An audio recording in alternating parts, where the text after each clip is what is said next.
So welcome back guys to another video, and today I'm doing a review on Touhou Genso Wanderer Reloaded on the Nintendo Switch. Now this game was initially released in 2015 for the PlayStation 4 and PS Vita, and it was developed by Aquastyle and published by NIS of America, who we have to give a big shout out for being such cool dudes to sending a review copy to the studio. So without further ado, here's a quick rundown. The game's story follows Rimou Haruke. Rimou becomes entranced by this golden sphere that soon-to-be antagonist Rinosuke is holding and tries to steal it from him. Clearly under the sphere's spell, Rinosuke fights back and Rimou finds herself away from home, trying to find her way back and battling the clones of the evil power that the golden sphere possesses.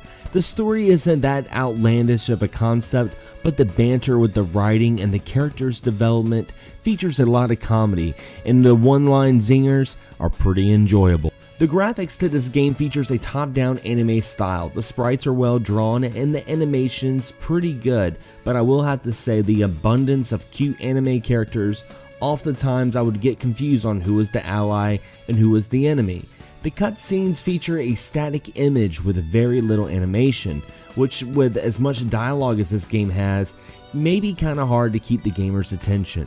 Gameplay and controls: this is a roguelike RPG dungeon crawler with 40 rooms total. You'll be going from room to room, hacking and slashing, upgrading weapons, gaining loot, and after a couple of rooms you have a pit stop where you can go to visit some shops, and the game uses that moment to make the story progress. You have a health meter, a magic meter for projectiles, and of course magic cards that you collect for spells, and also a tummy meter. That's right, you need to make sure that you don't get hungry. Doing so will cause your health to drop real fast if you're famished.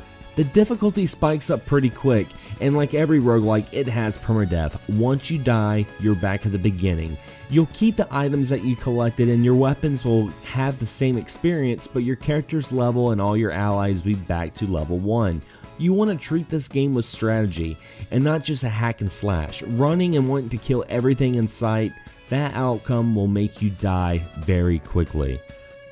Now there are definitely some pros and cons to this game. I want to start first with the good, the pros. I love the art style. I'm a big fan of anime, and I have to say the character design is very sleek, very beautiful, very clean, very colorful. It looks really good. I actually really enjoy it, and I'm a big fan of hand-drawn sprites, so they got me there. When it comes to the visuals, they totally got me.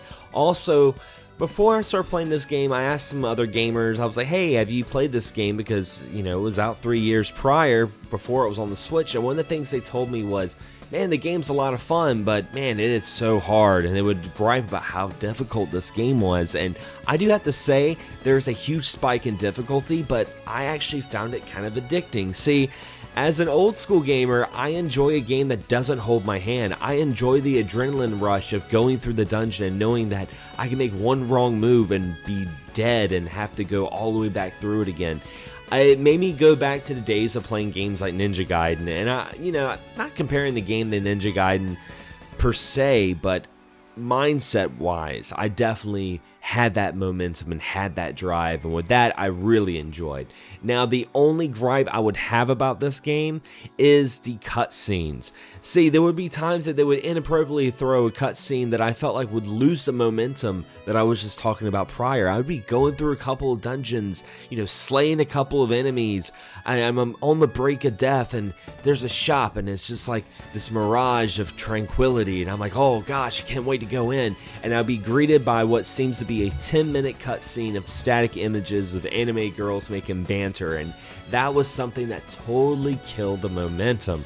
I actually enjoyed the character development, I enjoyed the character writing, but man, when I'm in attack mode, I don't want to laugh. I don't want to start laughing about it in a little joke or something, so that kind of killed it for me.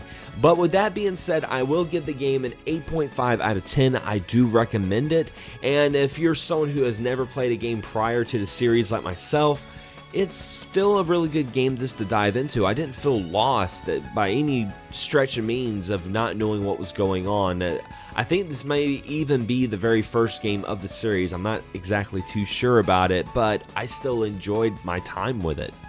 So with that being said, I want you guys to come in. Is this a game that you guys would want to play? Is this a game you want to get on the Switch? Even if you already had it on the PlayStation 4 or PlayStation Vita, is this something that would merit a repurchase? Leave a comment below. I'd love to talk to you guys about it. And also, if you've played other games in this series and have some recommendations, by all means, leave a comment below. I'd love to hear some of your thoughts because I want to check out more of this game. I actually really did enjoy it. And if you guys enjoyed this video and want to keep supporting the channel, not only subscribe to the channel, but also hit that bell. It's going to be beside the subscription button, so you're halfway there and you'll be notified on all future videos coming out on this channel. The moment a video is live, you get an email, so you're first to know. Anyway, guys, as always, thanks for watching, thanks for subscribing, and as always, happy gaming.